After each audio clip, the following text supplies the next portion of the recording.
Citizens, our beloved Federation stands on the brink.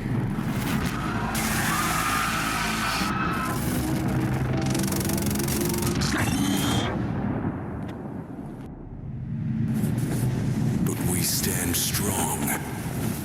We stand on the edge of annihilation and spit in the face of death.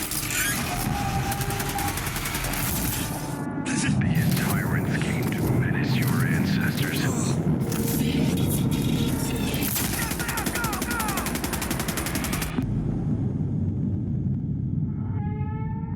Our forebears drove them nigh into extinction. This time we finish the fight. Who wins if managed democracy wasn't there to stomp out the dissident scum? Who wins out of the three factions who are actively trying to kill us all and plunge democracy into hell? It's not an easy answer. Each faction deserves a video just for themselves, let alone all at once. So I'm just going to cut it down to the 4 points that actually matter for each faction. First, let's start off with the setting. Let's just say right now, Super Earth just blips out of existence. Thanos snapped from reality and all his people gone too. So all that's left is a bunch of worlds and 3 really confused armies. They have to fight. It only makes sense if they do fight. But anyway, let's start off with the poster boys of Helldivers 2, the Terminids. What do they have to face off against the other two? So the bugs have 4 main things that the other factions just don't. First of all, they have near unlimited numbers compared to the other armies. Like if you drop down on any bug planet, you are getting swarmed with trillions of these little guys. They have no set number, but at the start of Helldivers 2, before the bots even joined the war, it is stated that a few bugs escaped containment. And look at them now, they cover a third of the entire galaxy. The bugs' biggest feature is their level of reproduction. They can make trillions of bugs every day, so they can drown any other faction with sheer numbers. You can't outnumber them, so the other factions are just going to have to rely on something else to beat these guys in a ground invasion. Next, the bugs dig into planets. Let's just say you barrage a planet from orbit. You might kill a few of them, but they dig vast tunnel systems in every single planet. To really snuff out an infestation, you need to tear the planet apart. Because if even a single bug survives, he can make an army in days that can come up at any time and jump any force station there. This is how they call in for reinforces. They let out a chemical, and any bug near enough to the surface rushes up to help these guys. These tunnels are everywhere, but where they get really bad is on hive worlds. The bugs no longer stay underground, they build entire mountains to shield the swarm. Next, the Terminids are a hive mind, but we don't know which one.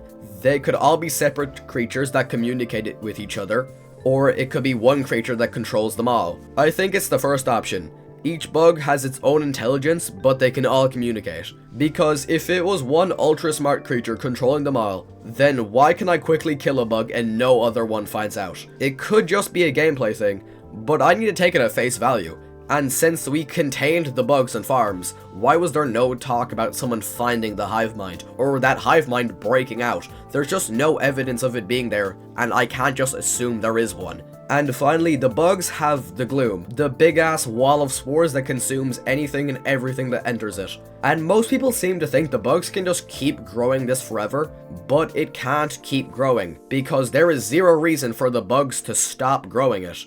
I assume it's reached its critical mass, so it can't grow anymore, but it can be pushed back, just like they did on Ashwane. Now for my personal favorite faction, the Automatons. These clankers mainly excel in these 4 things. The biggest in my opinion is that they're robots. This means that they're the only faction that isn't weak to fire or gas or anything like that. Sure, you can kill them using fire and gas, but that doesn't mean they're weak to it. It also means that every planet is on the table. The bugs can't take magma worlds or really cold worlds. The Illuminate have an easier time taking cold worlds, but magma worlds are still too much. Now, I'm not saying the bots can't lose because of the magma worlds. I'm saying that the terrain isn't a problem. They're robots, they can survive on anything. Next, the bots are the only ones to actually fortify their position against invaders. Like, check out the Illuminate or bug outposts. They just have undefended spawners. Yes, the Illuminate have shields on their ships, but those ships are still out in the open. The bots don't have this problem. Every outpost has walls, mounted turrets, barbed wire to keep enemies off them. Even if you look at their hive world equivalent, Cyberstan had massive defense walls, cannon towers, stratagem jammers, detector towers. It had everything. And on Ashwane, yeah, I guess you could call it fortified, but that's just from orbit, and every entrance was still left wide open. It was more like the tunnels in Vietnam, just without any traps. Next, the bots seem to be preparing against the other factions. Okay, maybe it's not on purpose, but both factions are weak to fire, so the incineration core alone would be a menace. I actually believe one incineration core unit would run rampage through either faction. Actually, you don't even need the incineration core. The basic forces have plenty of flamethrowers. And let's take a look at some of the automaton units. Look, they have chainsaws, grinders, blades, all good close-range weapons against flesh, so up close the other factions that are mainly fleshy enemies would have to deal with this. They also have plenty of anti-crowd weapons, so since the other factions mainly rely on swarming the enemy, the War Strider's grenade spam alone would be a menace to deal with. Finally, the Automatons have the second largest space fleet, only second to Super Earth. But since Super Earth is gone, they stand alone as the strongest space fleet.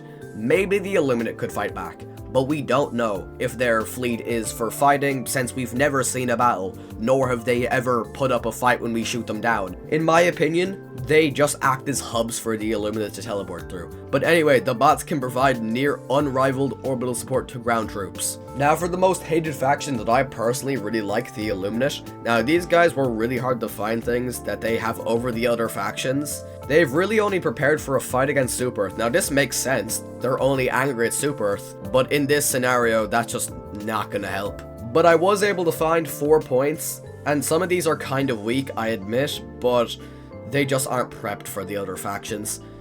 So to start off, the Illuminate have full control over black holes, to a point that they can throw them at any planet, or even use them as wormholes, or even change their size. They can basically use them however they want. What does it stop from throwing them into the gloom and just eating the gloom away over time, or moving it towards the bot front before they can figure out how to drain it.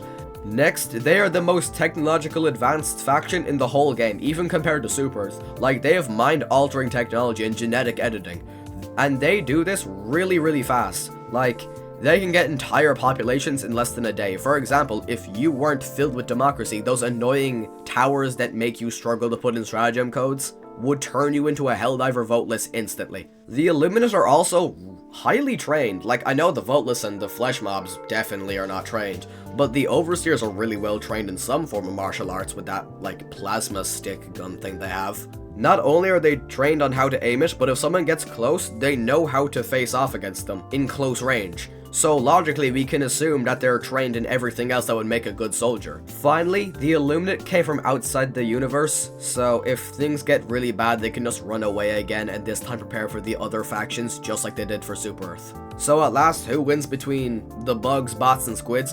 I think the answer is the bots clear the place. And no, this is not favoritism, I do like the other factions. It's just the bots have perfect counters to both factions. Like, it's actually kind of funny. They counter the others so damn well.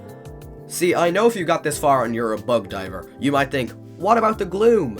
And yeah, that's a problem for like 99% of other armies, but do you remember how we got into the gloom? We harvested the bots' metal. The major order was scrap this many automatons. So what's stopping them from just using some of that extra metal to push fire-based units into the gloom? And the bots aren't dumb, they definitely know the Illuminate have black hole technology. So since Super Earth is gone, the automatons will be trying to create a counter, if they haven't already started coming up with one. Next, the automaton should have no problem winning ground invasions, thanks to having widespread fire weapons, and being long range to massacre the lesser enemies, and pick off the big ones from afar. And if things get really bad, let's say a Hive Lord comes out of nowhere, I don't see a reason why they can't use that huge cannon on their ships for ground support and just one-shot the thing from orbit. Or use their anti-air guns to take out stingrays and dragon roaches or leviathans. And I've seen an argument that the bots use humans as biofuel, so they would run out if the Illuminate doesn't send voteless. But the bugs are biofuel, the overseers are biofuel, hell, we use the bugs as biofuel. If anything, the bots aren't running out, they're gaining more options for biofuel. Now for the Illuminate, they can't use their mind control on either faction because the bots are robots, they have no mind to control, and the bugs are a hive mind, so I don't see how that would work. And for the bugs, the bots don't care if an atmosphere is breathable, or if there's life. So most likely the bugs would be at a disadvantage if they invade. They can't eat, they can't breathe, and what is a charger gonna do if superheated plasma gets dumped in a tunnel? But anyways, if you like the content, make sure to please like and subscribe. See ya.